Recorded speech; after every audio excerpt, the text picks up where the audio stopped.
Hello दोस्तों, मैं doctor प्रशांत Shringi, consultant neurologist, सुधा अस्पताल कोटा। हम सुधा अस्पताल में बहुत ही बेहतर दरों पर और बहुत अच्छी सर्वसुलभ न्यूरोलॉजी सेवाएं प्रदान करते हैं। न्यूरोलॉजी डिपार्टमेंट में हमारे पास पूरा neurology ICU, neurology ward, OPD, NCV, EEG, EMG और वीईपी सेवाएं हैं। ओपीडी और आईपीडी पेशेंट के लिए एमआरआई और सीटी स्कैन की सुविधा भी 24 घंटे उपलब्ध है।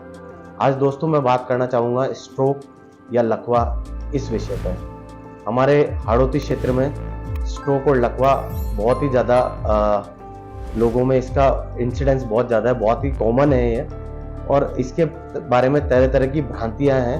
और लकवा नवजात शिशु से लेकर बुजुर्ग आदमी तक किसी भी एज में हो सकता है। नॉन कम्युनिकेबल डिजीज, जैसे जैसे हमारी सीडेंट्री लाइफ स्टाइल हो रही है, नॉन कम्युनिकेबल डिजीज आजकल काफ़ी बढ़ रही है, तो लकवे के इंसिडेंट्स भी काफ़ी बढ़ रहे हैं। लकवे में जो प्रमुख लक्षण होते हैं वो होते हैं फास्ट में एफ का मतलब होता है फेशियल एसिमेट्री, मुंह का टेढ़ा हो जाना। ए मतलब एटेक्सिया, चलने में बैलेंस बनाना नहीं होना। स्लरिंग मतलब आवाज, एस मतलब स्लरिंग, आवाज में तुतलापन होना। और टी का मतलब होता है टाइम। अगर आपके किसी भी निकट संबंधी को या अड़ोस पड़ोस में किसी को लकवा होता है तो उसे तुरंत अस्पताल में पहुंचाना जरूरी है, क्योंकि टाइम इज ब्रेन। जितनी जल्दी हम लकवे का इलाज शुरू करते हैं, लकवे के लक्षण उतने ही तेजी से ठीक होते हैं। दोस्तों, लकवे को पिघलाने के लिए एक इंजेक्शन लगाया जाता है, थ्रोम्बोलाइसिस का इंजेक्शन, जिससे कि वो लकवा का थक्का पिघलाया जा सकता है। वो इंजेक्शन का विंडो पीरियड है 4.5 घंटे। अगर 4.5 घंटे में किसी को लकवा होता है तो तुरंत निकटवर्ती अस्पताल में आए आप और न्यूरोलॉजिस्ट से वहाँ पे थ्रोम्बोलिसिस के लिए सलाह लें। थ्रोम्बोलिसिस के अलावा एक और नई टेक्निक आई है आजकल, मैकेनिकल थ्रोम्बेक्टोमी। इसमें हम स्टेंट रिट्रीवर के थ्रू थक्के को निकाल सकते हैं ब्रेन से, एंडोस्कोपिक टेक्निक से। ये तकनीक 10 से 14 घंटे में मरीज पे कारगर हो सकती है। अब आते हैं हम रिस्क फैक्टर क्या क्या होते हैं लकवे के, किसकी वजह से लकवा हो सकता है। सबसे बड़ा रिस्क फैक्टर है बीपी और शुगर।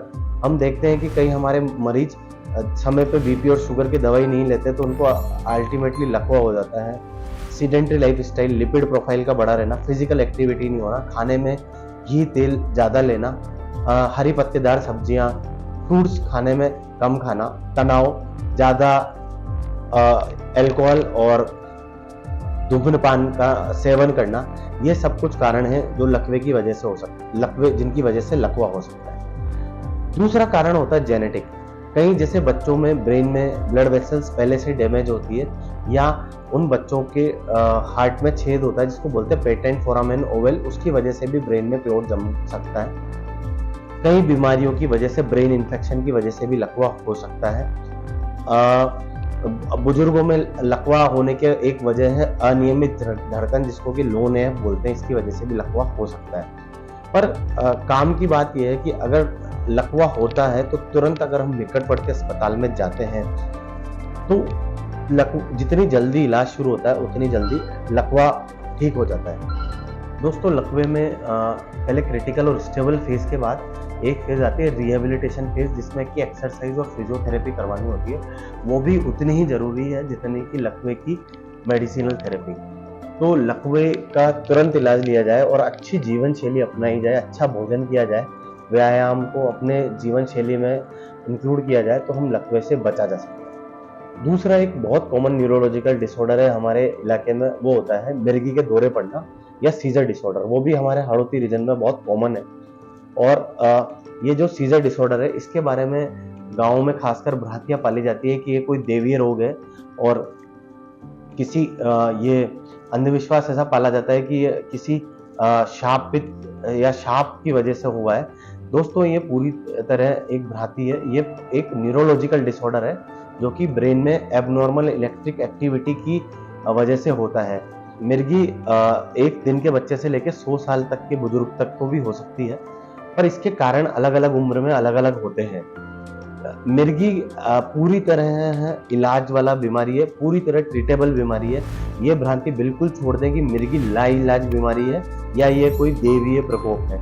यह पूरी तरह से अंधविश्वास है। मिर्गी पूरी तरह ट्रीटेबल या इलाज वाली बीमारी है, लाइलाज बीमारी नहीं है। मिर्गी के अलग अलग कारण होते हैं। अगर उन कारणों का निवारण करके मिर्गी की दवाइयाँ शुरू की जाती है तो पूरी तरह इसका इलाज हो सकता है। सामान्यतः मिर्गी में 3 से 4 साल तक इलाज चलता है, पर कुछ ऐसे जेनेटिक कारण होते हैं मिर्गी के जिनमें आपको ताउम्र इलाज लेना पड़ सकता है।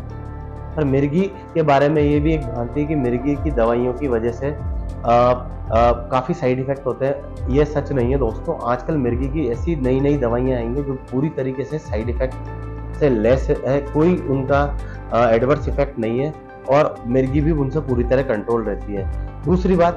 दूसरी वजह कि क्या अगर मिर्गी वाली महिला गर्भ धारण कर सकती है, तो दोस्तों मिर्गी वाली महिला पूरी तरह गर्भ धारण कर सकती है।